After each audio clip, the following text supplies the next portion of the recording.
Good evening, everyone. It's an incredible honor to be here tonight celebrating the critical work of the ACLU of Southern California, all the honorees here tonight, and especially my friend, Eva Longoria Baston.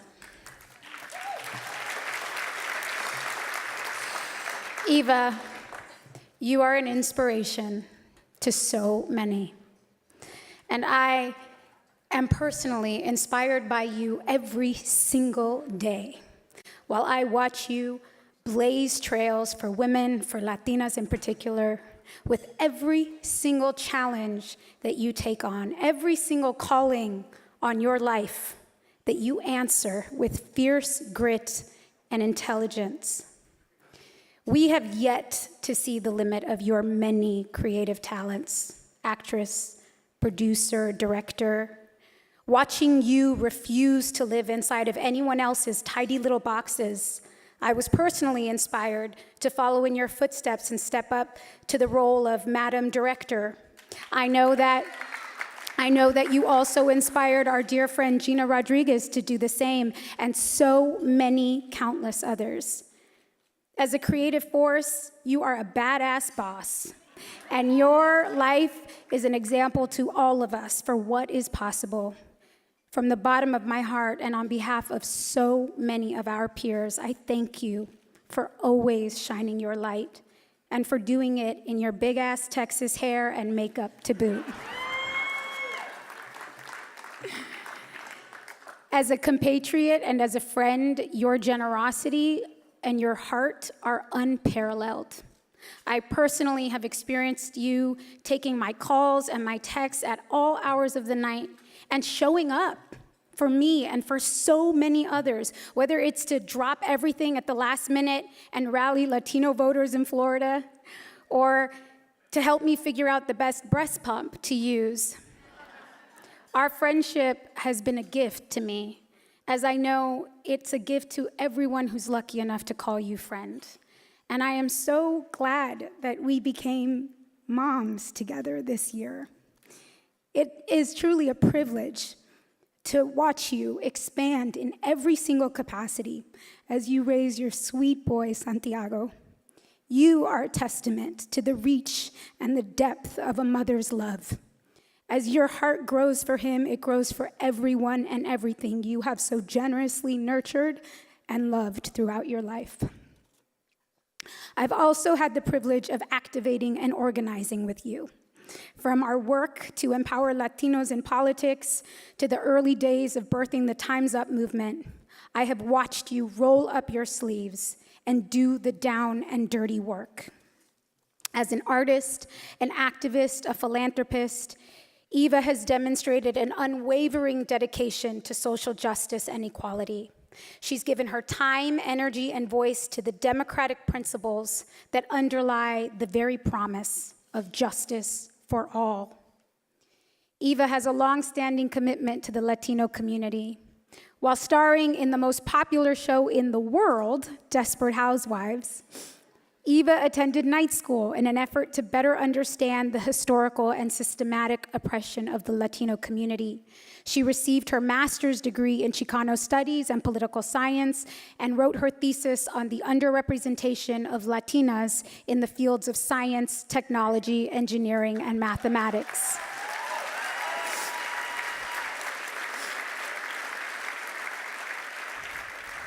Today, Eva continues to promote the importance of higher education and STEM education for Latinas through her foundation. In 2012, she launched the Eva Longoria Foundation, which empowers Latinas to build better futures for themselves and their families through education and entrepreneurship. Since then, Eva's foundation has donated more than $3 million to effective grassroots programs and has reached more than 17,000 women and girls with STEM education programs, mentors, parent engagement courses, college scholarships, and microloans to start and grow their businesses.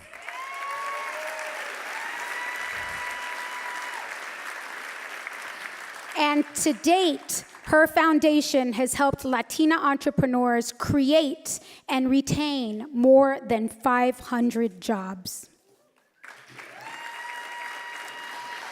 As a producer and a director, Eva tells the stories that are important to women and Latinos. In addition to the unfortunately timely documentary, Reversing Roe, which just came out on Netflix, and I urge everyone to see. She's also produced documentaries like Food Chains and The Harvest that humanize American farm workers' issues. Eva has worked closely with legendary labor leader and activist Dolores Huerta and the United Farm Workers to raise awareness and call for a change in farm workers' working conditions. Eva was a devoted advocate for federal legislation that aimed to protect farm worker children from exploitation in the fields. She is also a leading voice for justice in the political sphere. She co-chaired President Obama's re-election campaign, because she didn't have enough to do, was a surrogate and campaigner for Hillary Clinton, and co-founded the Latino Victory Project, which works to increase Latino political power and representation at every government level. Through her political activism, Eva supports candidates and policies that aim to make our country a place where everyone can build their American dream, regardless of their gender or background. What's more, Eva's leadership on the pressing issues of our time cannot be overstated. Eva is one of the founding members of the Time's Up movement and has been a driving force to reform the workplace and end sexual harassment. She's advocated for Keep Families Together and brought attention to the family separation crisis.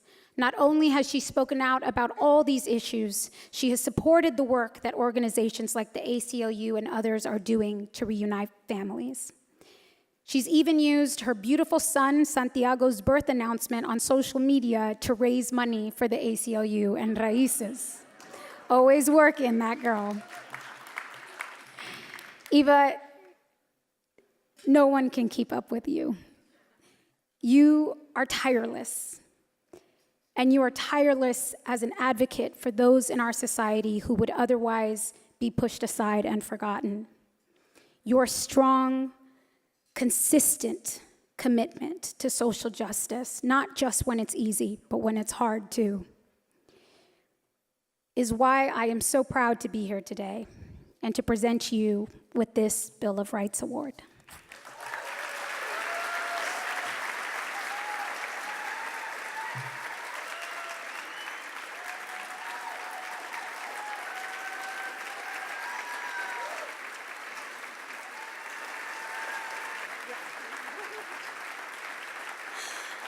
Oh my gosh, I'm a mess. I hate speaking after America. She's so good. I love you so much. Thank you. I so deeply respect America's activism. You know, we came up together in this activism thing. I mean, we really started this. We were both campaigning for Hillary in the primaries against Obama. That was a long time ago. We supported Obama as well. But, you know, America's words and your activism, your philanthropy really come from her knowledge and her dedication to our community as well. And so when I grow up, I want to be America. And we're going to start a campaign, America for America. Right? Thank you all for being here tonight. For me, it's a very big honor. I'm very nervous. I hate speaking in front of these rooms because y'all are really the heroes. And sometimes I feel like you go, who's that stupid celebrity up there? So I'm glad we're all here to celebrate the work that each of you do day in and day out to make this a better, safer, more just country, and especially in these times. And this work is just more important than ever now. And I'm honored and humbled to share the stage with all of the honorees tonight. Trailblazers like Rita Moreno, my icon, my idol. Kenya Barris, who gave me many directing jobs, and not because I was a person of color, but you know, I'm a woman, and as a director, it's very hard to find these jobs, and Kenya was like, yep, come on aboard, and so I've directed many Blackishes, and I appreciate it, Kenya, I appreciate the opportunity. And of course, Constance Wu, and Tarana Burke, and Alyssa Milano, my sisters in the Time's Up movement. I love you. Alyssa's another one. You call up and she's like, yeah, I'm there. What are we doing? What are we doing? What are we doing? Yeah. Alyssa's like ready to go. Let's do it. She's like, let's do it. What are we doing? But thank you to each of you for the work that you do, often without recognition and often at a great cost. And during the last few years, the ACLU has achieved celebrity status, in most part thanks to this administration. You guys have been busy. But it's in challenging times like this, when many people feel hopeless and under siege, that the ACLU reminds us that our liberties are far from guaranteed. But guess what? It's not only the ACLU's job to protect our rights and liberties promised to us by the Constitution, it's our job too.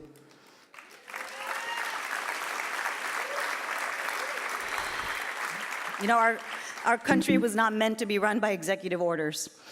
It's meant to be a democracy. And voting is the basis of that democracy. Freedom of speech is critical to our democracy. A free media is crucial for our democracy. All of these things enable us to make sure that our government is accountable to people, to us, and all of these things are at risk today.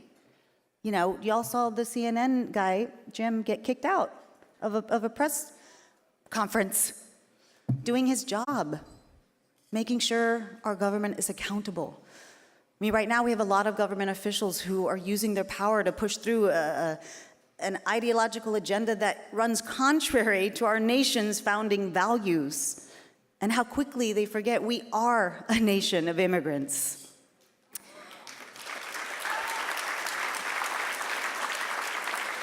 So it's no coincidence that most of my activism is primarily in the Latino community and in the women's community, and that's because I am a Latino and a woman. But my activism started very, very small. My earliest memories are volunteering at the Special Olympics with my mom and my sister, and my primary job, was to give out hugs.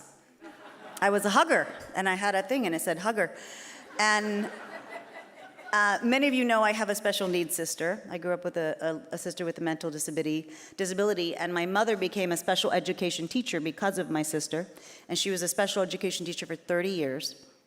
And I learned from her, and I learned compassion, and I learned the word other so early in my life because my sister's my oldest sister. And it was because of her that we became a very charitable family. We would always go places where Lisa wasn't allowed to. She couldn't even go to the Boys and Girls Club because she had a disability, so we had to volunteer so my sister could use the programs. Salvation Army had a lot of programs, and she couldn't go unless we volunteered to the organization so that my sister could play there. And so we really knew the word volunteer very early in our lives. I thought it was a job. I was like, when I grow up, I want to be a volunteer. Like, when do I get paid?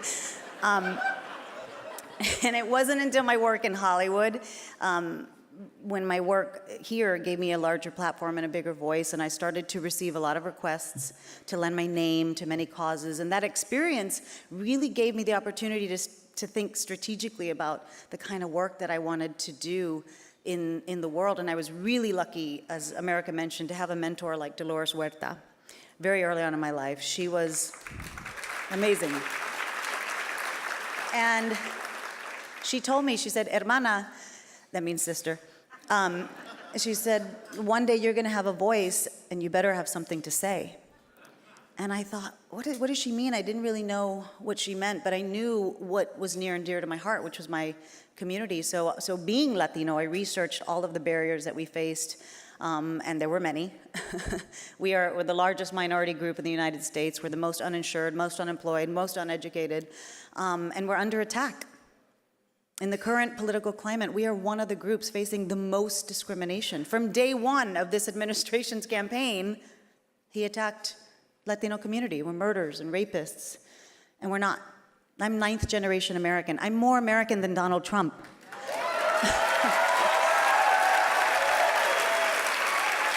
And so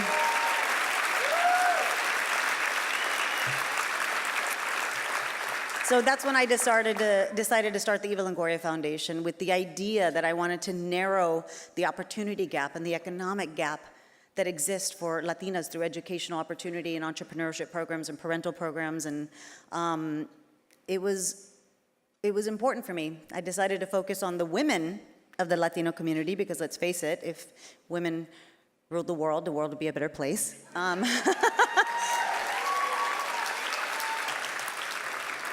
And as America said, in the last 6 years, we've reached many families, and we've given away a lot of money to a lot of organizations, and we do it in a way that we can track if it's effective.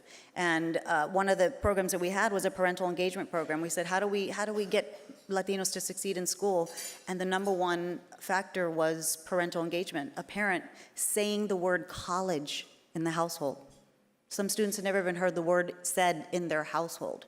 And so being able to do this work with my foundation has been really critical and amazing. And of course, on the political side, I've been able to lend my voice to political campaigns and issues that I believe in that will create a more just and compassionate nation. I also co-founded the Latino Victory Fund, which helps Latinos build political power. You know, we're still the most unregistered to vote. We're still underrepresented in our government, and what we want to do is make sure that we have a seat at the table at every level of government and policy making. So sometimes people think, who cares about diversity? And for us, it matters. Diverse representation of Latinos in government, in the media, what we do here in Hollywood, it's very critical, because this vitriolic rhetoric that is being circulated about Latinos and immigrants, it only reinforces hateful stereotypes, antiquated stereotypes, and it has real world consequences. It influences how we think, how we act, and how we make policy. And this has been true of women too, because it's not only our identities that are intersectional, but also our oppressions, right? Your oppression is my oppression, right? My glass ceiling is your glass ceiling. Okay, my pay cut is your pay cut. If they come for you, they come for me. And that's why the work of ACLU is so important, because a win for them is a win for us, right? For you and you and you.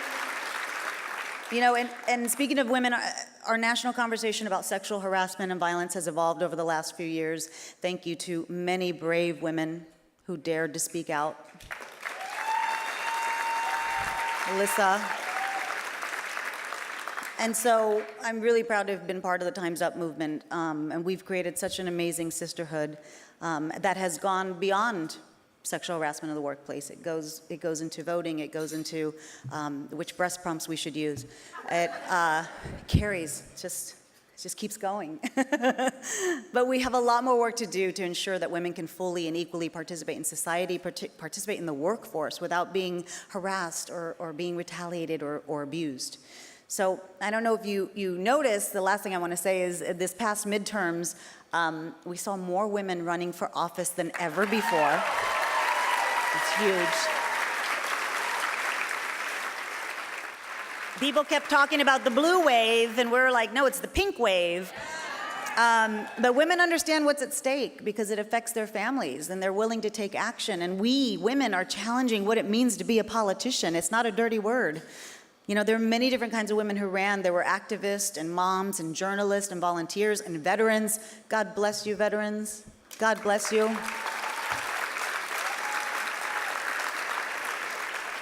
But all of these women who were running, and many of them won, were across the entire political spectrum.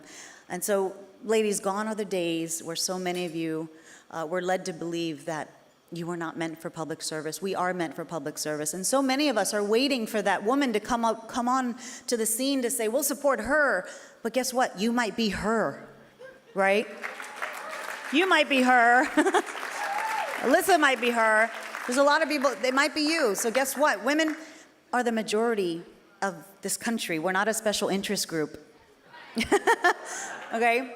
And so we have to take action, and it's important that we have representation. There was a lot on the ballot this past election, many issues, healthcare and the environment and immigration and voting rights. This election, there were so many voting measures that you had to vote to make sure you could vote in the future. And so it was very confusing in some states. But as Obama said, there was no greater issue on the ballot box than the character of our country. And I'm inspired to stand here tonight and to be reminded that there are so many people who care deeply about true, real equality in our country, and you're willing to work for it day after day. There's high-profile events like this, fancy dinners, fancy red carpets, but there's also the quiet work behind the scenes, and that's what you guys are doing. So even though we're facing many challenges, we're going to face them together in ways that are true to American values, the values which this country was founded on, the values that make America great, not again, but great as it always has been. So thank you so much for this honor. I'm so humbled by it. Thank you so much.